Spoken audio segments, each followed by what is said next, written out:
welcome to Beck's Restlawn.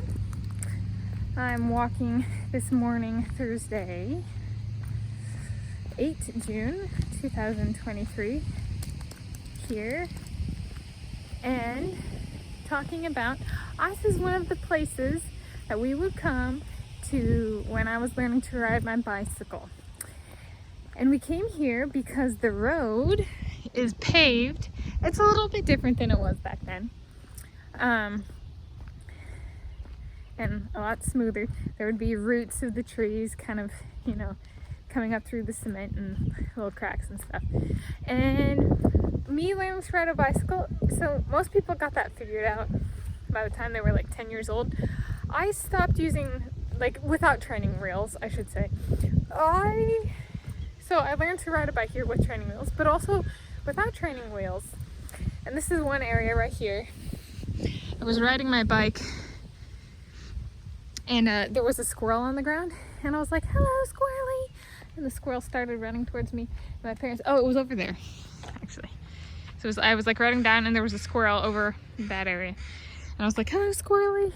And my parents were like, "Tanis, don't play with the squirrel," or there was something like that, and I was mostly afraid of squirrels, so I was proud of myself for addressing the squirrel and the squirrel interacting with me. Yeah. But this is one of the places I learned to both ride my bicycle and my bicycle with training wheels and without training wheels, and this loop was the perfect loop. If I'm Ken Miles in Ford v Ferrari, this is my perfect lap right here for learning to ride my bike with training wheels, just riding it, and then later without training wheels. And fun fact about this park, so most people had learned to ride a bike without training wheels by the time they were like 10 years old. I took the training wheels off permanently when I was about 12 or 13 years old. So I was late. In this very cemetery, so it's a cemetery and burial services, like Restlawn means laid to rest permanently. This is where I permanently took my training wheels off, and so this is the first place I rode training wheel free, being I'm not putting the training wheels back on, and sure enough it worked. I chose the place, and I chose this place. And we got some wildlife. We'll see if they'll let me get close enough to show you guys.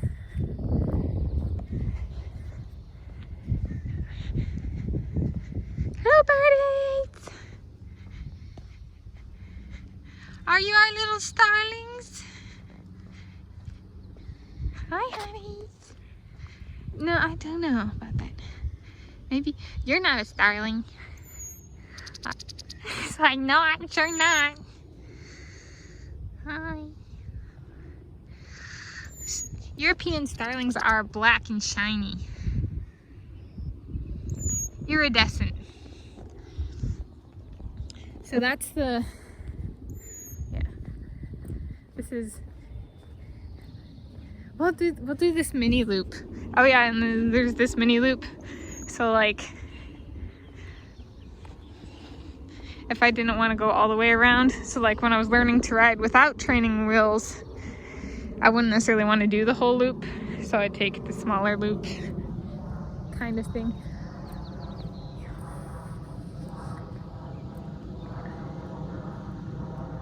Well, happy Thursday morning, and I was late to learn to ride it, and it was interesting because a bunch of the people who learned to ride their bicycle without training wheels earlier didn't actually ride their bikes anymore. My sister always drove to work and stuff like that, but I kept my bicycle, and I worked at the neighborhood pool, so I would actually ride my bicycle to work or to swim practice or water polo practice or whatever.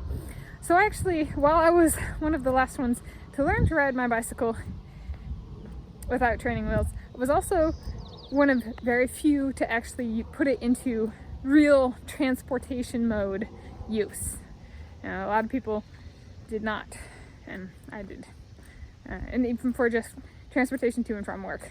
So yeah, so just because a person isn't the first to learn something, they might be the most long-lasting.